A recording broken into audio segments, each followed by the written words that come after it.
We did. It was hardly the first time he'd told us. It was only the first time he'd told us in a booming voice in a cafeteria, like this one in Washington, D.C. Sailing on, Mr. Taylor said, "And what the Vice President has said, and what the Vice President said has been famous nationwide ever since. One day in the United States Senate, while he was presiding over a Senate debate, he said to the senators there, 'What this country needs,' he said, 'is a really good 5-cent cigar.'" My father laughed. That was indeed a folksy observation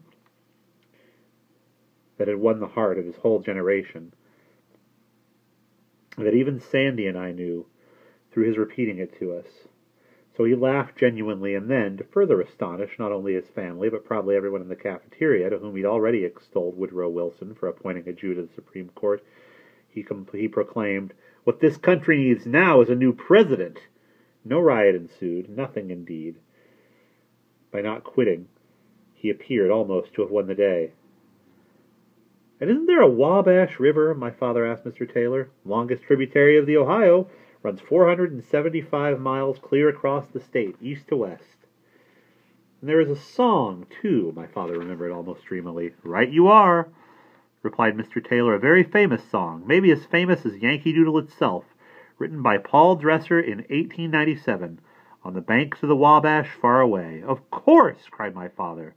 "The favorite song," said Mr. Taylor, "of our Spanish-American war soldiers in 1898, and adopted as the state song of Indiana in 1913, March 4th to be exact." Sure, I know that one," my father told him. "I expect every American does," Mr. Taylor said. And all at once, in a brisk cadence, my father began to sing it, and strongly enough for everyone in the cafeteria to hear. Through the sycamores, the candle lights are gleaming." "Good," said our guide with admiration. "Very good." And outright bewitched by my father's baritone bravada, the solemn little encyclopedia smiled at last. "My husband," said my dry-eyed mother, "has a lovely singing voice." "That he does," said Mr. Taylor. And though there was no applause other than from Wilbur, back of the serving counter, here we abruptly got up to go before we outstayed our tiny triumph, and the man with the presidential mustache went berserk. And that is the end of Chapter 2.